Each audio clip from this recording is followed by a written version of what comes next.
Hai, Siapa nih? Alkan.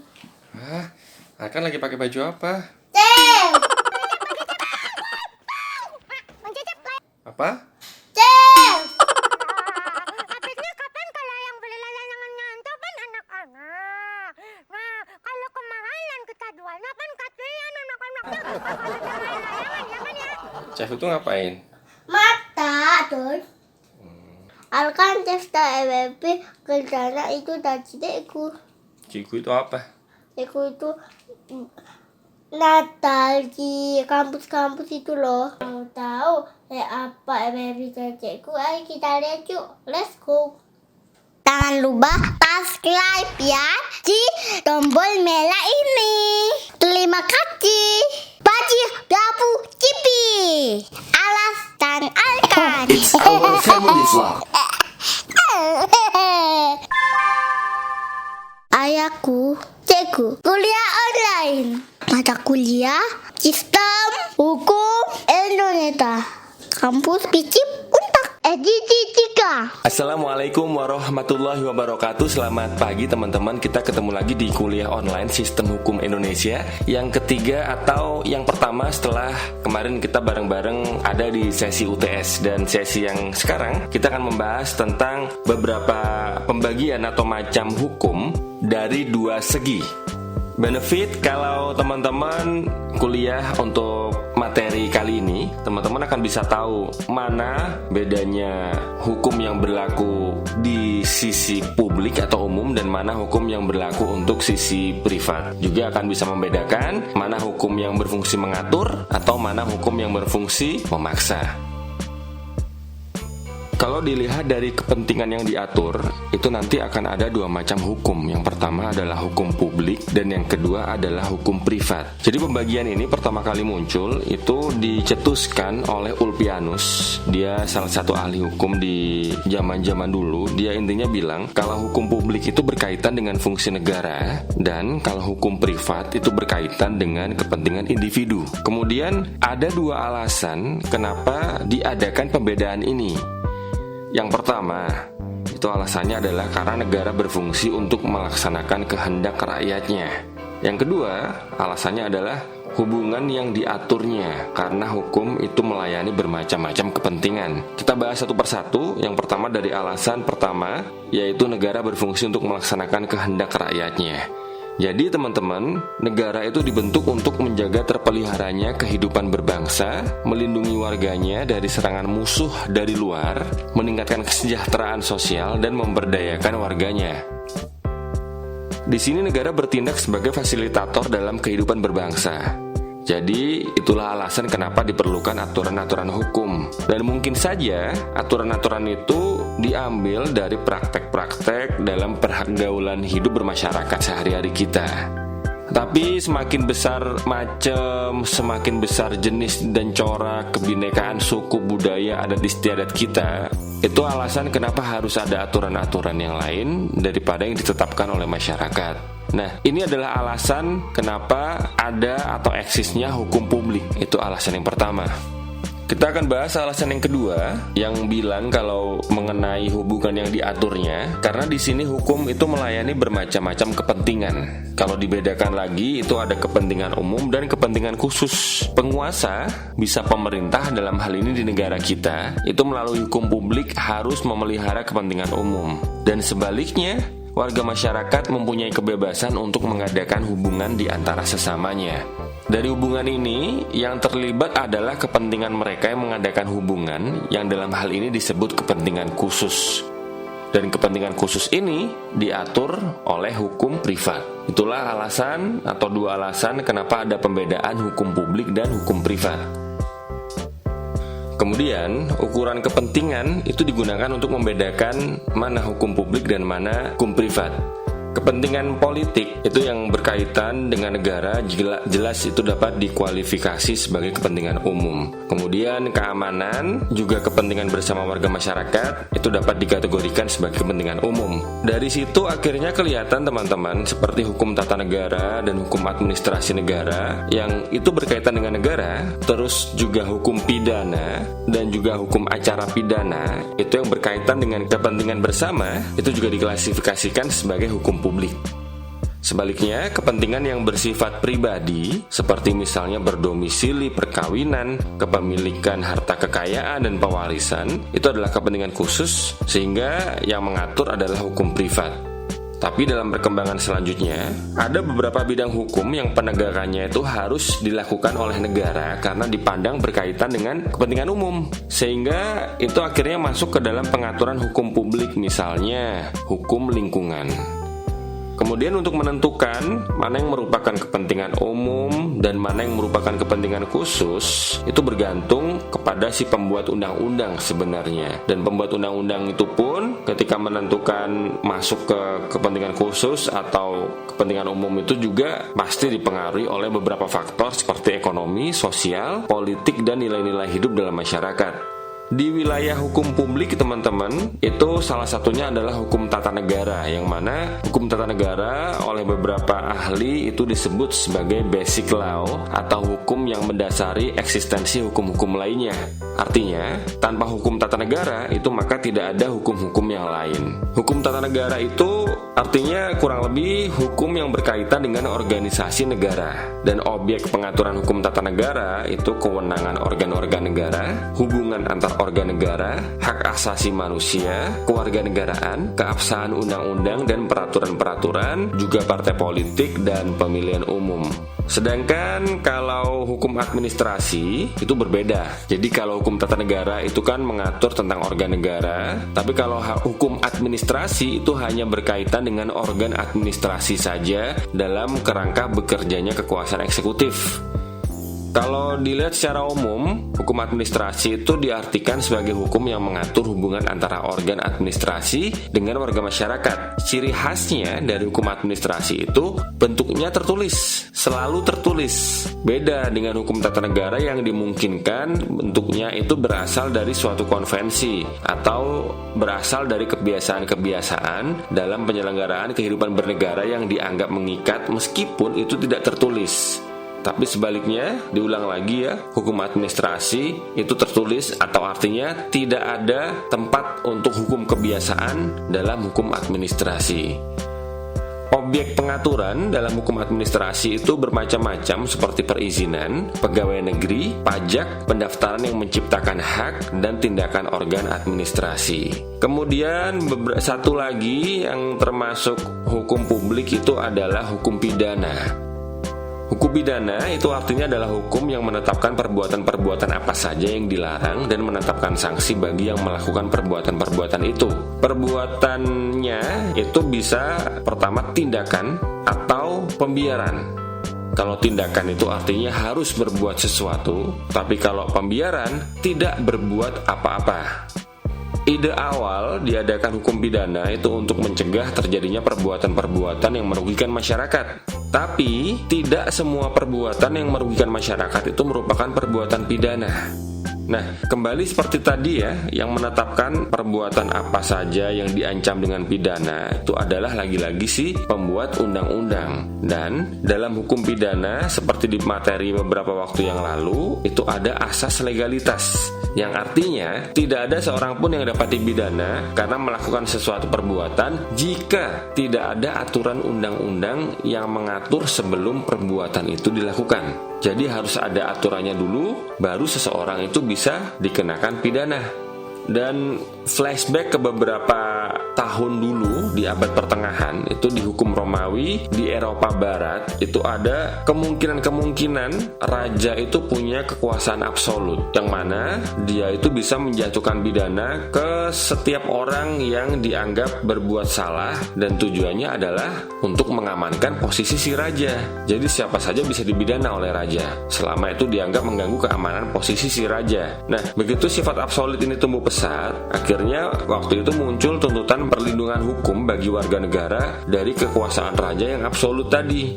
Nah, karena itulah Montesquieu itu dia memperkenalkan doktrin pemisahan kekuasaan, atau kalau Immanuel Kant itu bilang trias politica. Jadi kalau teman-teman dulu waktu pelajaran SMP, SMA pernah ingat ada fungsi legislatif, eksekutif, yudikatif. Ya, asal mulanya ini karena dulu ada raja yang sifatnya absolut, ya, dia bisa memidana setiap orang yang dia anggap mengganggu keamanan kekuasaannya. Akhirnya muncullah doktrin ini, trias politika, legislatif, eksekutif, yudikatif, yang intinya tugas hakim itu terbatas pada penerapan hukum yang dibuat oleh kekuasaan legislatif. Jadi itu menghindari ada kekuasaan absolut dari seorang penguasa. Satu lagi ya, tadi setelah hukum pidana ada satu lagi yang termasuk hukum publik, itu adalah hukum acara pidana. Jadi hukum acara pidana itu adalah hukum yang berisi tentang prosedur penanganan perkara pidana apabila ada dugaan telah terjadi perbuatan pidana. Yang diatur banyak sekali hal-halnya dalam acara pidana, itu ada penyelidikan, penyidikan, keabsahan dan kewenangan pengadilan, penuntutan, pembuktian, penjatuhan sanksi, dan eksekusi terhadap terpidana.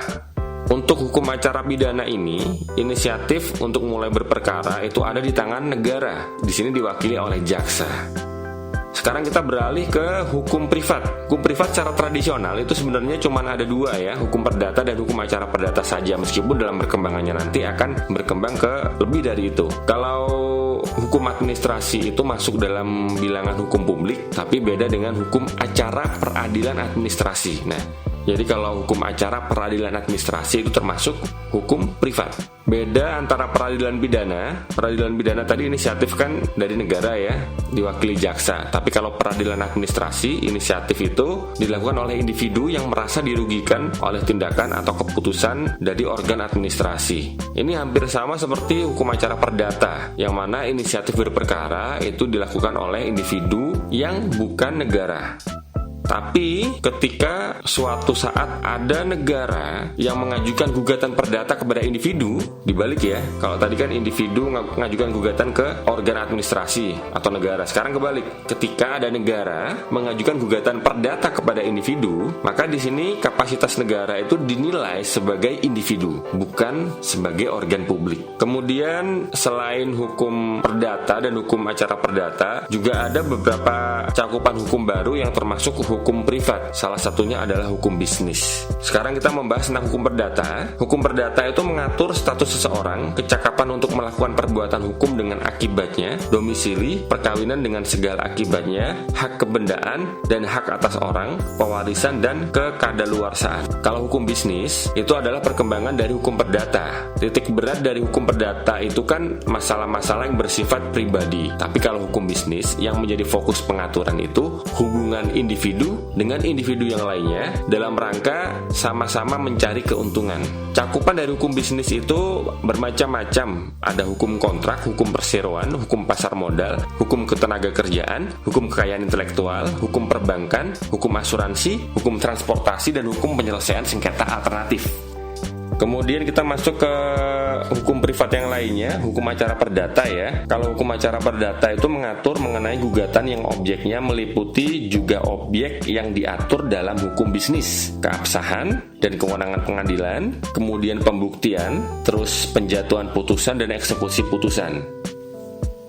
Ketika tadi kita menyampaikan bahwa hukum bisnis itu masuk ke dalam wilayah hukum privat, itu artinya adalah kepentingan bisnis dipandang sebagai kepentingan khusus, bukan kepentingan umum. Beda dengan kepentingan ekonomi.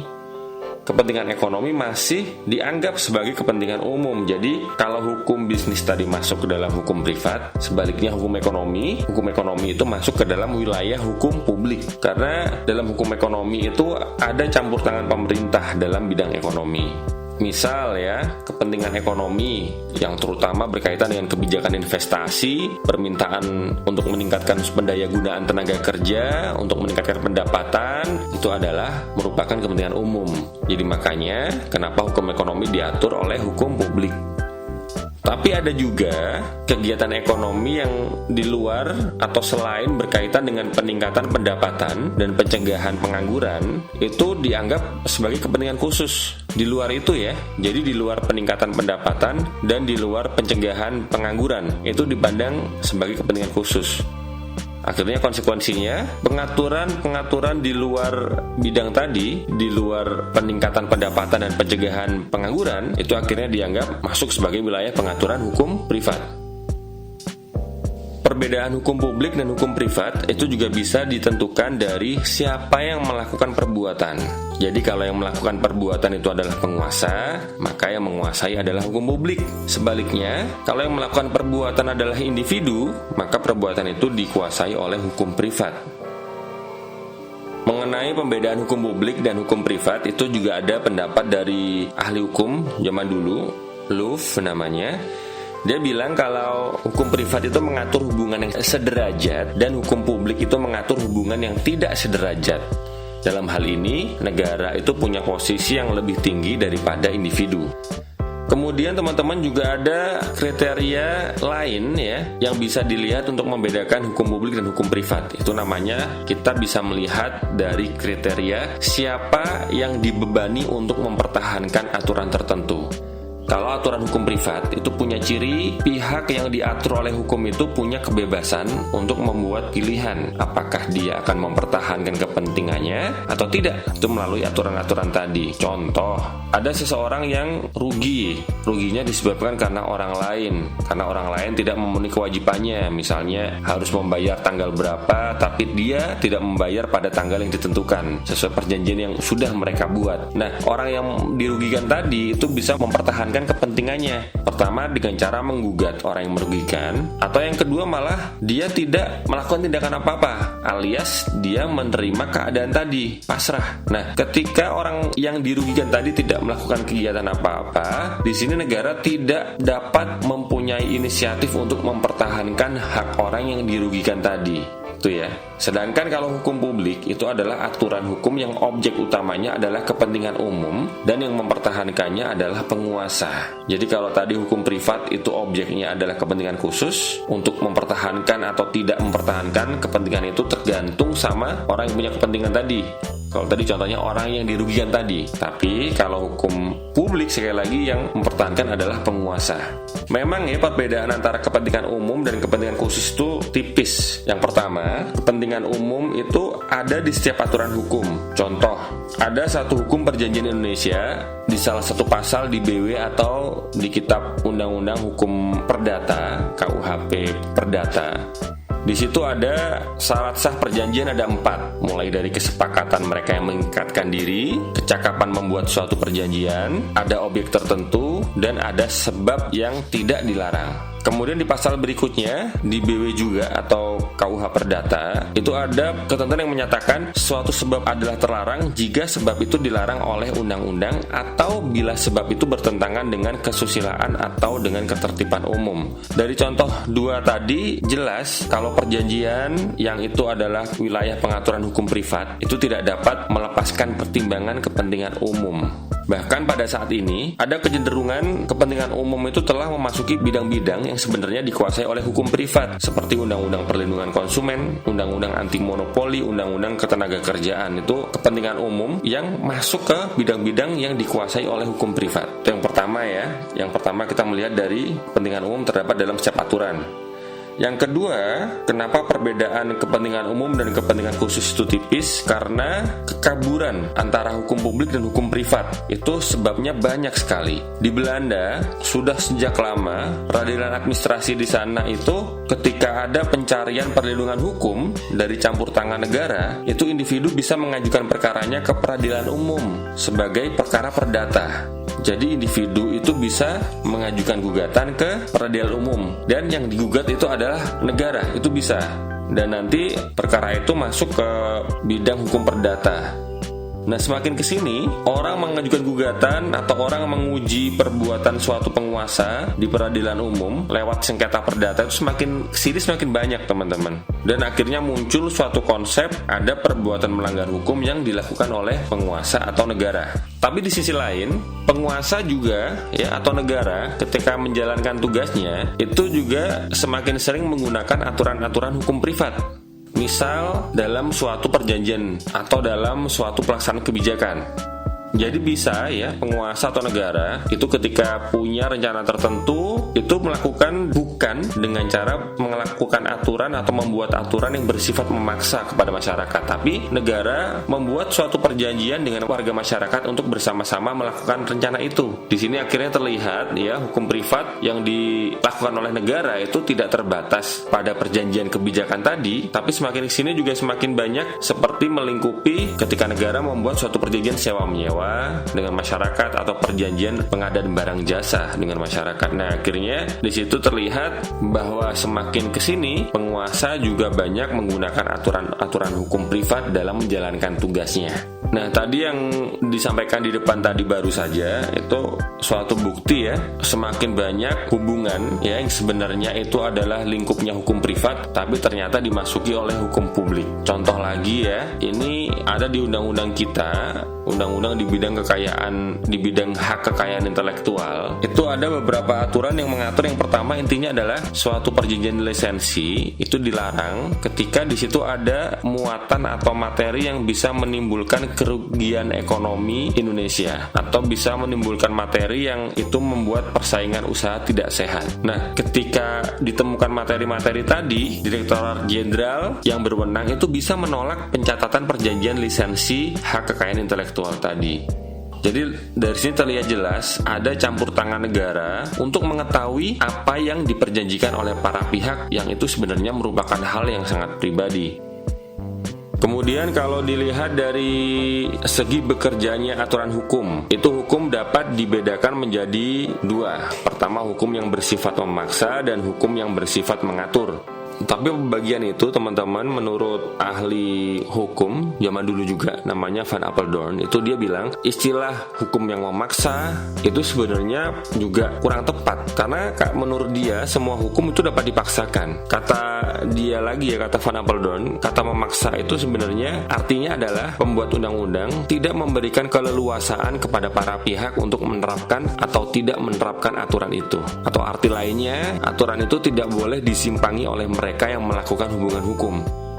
Jadi aturan yang bersifat memaksa itu berlaku untuk semua pihak yang bersangkutan maupun hakim, sehingga hukum itu harus diterapkan meskipun para pihak punya aturan sendiri terkait hubungan mereka. Contoh tentang waris. Dalam waris di BW atau KUH Perdata itu ada aturan yang intinya adalah waris itu diberikan kepada para ahli waris dalam garis lurus. Itu ada aturannya kurang lebih seperti itu. Dan ada aturan tambahannya, orang yang meninggal tadi itu tidak boleh menetapkan sesuatu, entah itu hibah ke orang yang masih hidup ataupun wasiat. Jadi tetap kalau menurut KUH Perdata, waris itu harus kepada garis lurus di bawahnya. Nah, contohnya ini ada seseorang pria misalnya, dia itu punya wanita simpanan dan dia dan wanita simpanan tadi telah hidup bersama-sama sejak istrinya meninggal. Nah, si pria tadi itu punya 3 anak dan semua anaknya sudah kaya, hidupnya sudah mewah. Dengan alasan itulah ketika di akhir usianya, merasa di akhir usianya, si pria tadi itu menulis suatu wasiat yang intinya menyatakan mewariskan semua kekayaannya kepada wanita simpanan tadi. Nah, karena wasiat atau testamen ini bertentangan dengan ketentuan KUH Perdata tadi ya, maka wasiat ini tidak dapat dieksekusi. Jadi 3 anaknya yang tadi sudah kaya-kaya tadi tetap saja akan dapat warisan sesuai dengan ketentuan KUH Perdata. Nah, sisanya barulah boleh diwariskan kepada wanita simpanan tadi. Dan kalau tadi Van Apeldoorn bilang istilah hukum yang memaksa itu kurang tepat, sama istilah hukum yang mengatur, istilah hukum yang bersifat mengatur menurut Van Apeldoorn itu juga kurang tepat juga, karena dia bilang semua hukum itu bersifat mengatur. Mengatur di sini itu adalah hukum itu menjadi acuan bagi para pihak ketika para pihak tidak membuat sendiri aturan yang berlaku bagi hubungan mereka. Jadi hubungan yang bersifat atau hukum yang bersifat mengatur itu memberikan kewenangan pada para pihak untuk mengisi kekosongan aturan yang mereka bisa buat sendiri. Jadi misalnya ada suatu perjanjian sesuatu yang menurut mereka itu tidak ada aturannya, negara tidak ada aturannya, mereka bisa membuat aturan lebih detail sendiri. Itu yang dimaksud hukum yang bersifat mengatur. Contoh hukum yang bersifat mengatur itu ada suatu undang-undang perseroan terbatas atau PT yang salah satu ketentuan atau pasalnya itu bilang setiap saham yang dikeluarkan itu punya 1 hak suara kecuali anggaran dasar menentukan lain. ketentuan lain yang tadi ya, aturan utamanya kan setiap saham itu punya satu hak suara, kecuali anggaran dasar menentukan lain. Nah, ketika mereka, para direksi dan juga pihak-pihak itu menentukan lain tentang mengukur hak suara, maka tidak apa-apa. Itu yang dimaksud dengan ketentuan hukum yang bersifat mengatur. Mereka membuat aturan sendiri ketika di aturan tersebut membolehkan untuk mengatur lain, dan di aturan tersebut negara tidak mengatur. Tapi sekali lagi teman-teman, pembedaan ketentuan yang bersifat memaksa juga bersifat mengatur itu hanya terjadi pada bidang hukum privat. Pada bidang hukum publik tidak ada pembedaan semacam ini. Jadi dengan arti kata lain, hukum publik itu semuanya bersifat memaksa. Kalau teman-teman pengen lihat ya, sebenarnya apa ciri-ciri dari ketentuan yang bersifat memaksa? Ciri-cirinya adalah biasanya dalam undang-undang itu ada kata wajib. Itu sebagai konsekuensi dari kata wajib, biasanya nanti juga akan muncul sanksi jika kewajiban itu dilanggar. Dan ciri memaksa tadi itu adalah ada di hukum privat yang saya kasih contoh barusan ya. Terus ciri yang kedua dari hukum yang bersifat memaksa itu adalah apabila ketentuan dalam hukum privat itu menyangkut kepentingan umum atau ketertiban umum. Sekarang waktunya kuis. Seperti biasa, kuisnya adalah yang pertama, teman-teman kami minta untuk mencari contoh hukum yang bersifat memaksa.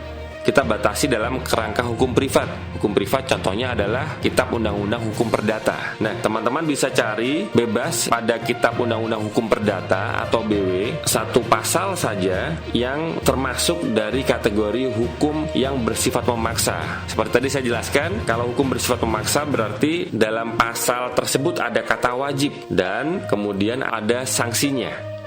Dijawab dengan menyebutkan nama NBI plus juga menyebutkan pasal berapa, terus di copy paste aja bunyinya seperti apa. Nanti di situ akan muncul wajib dan juga akan ada aturan tentang sanksinya. Diambil dari lingkup hukum privat saja. Kita batasi di Kitab Undang-Undang Hukum Perdata. Ditunggu paling lambat hari Kamis ya, lusa, melalui kolom komen di video ini. Sekali lagi terima kasih teman-teman. Sampai ketemu di kuliah online berikutnya. Wassalamualaikum warahmatullahi wabarakatuh. Jangan lupa subscribe ya di tombol merah ini. Terima kasih sudah menonton. Bye bye.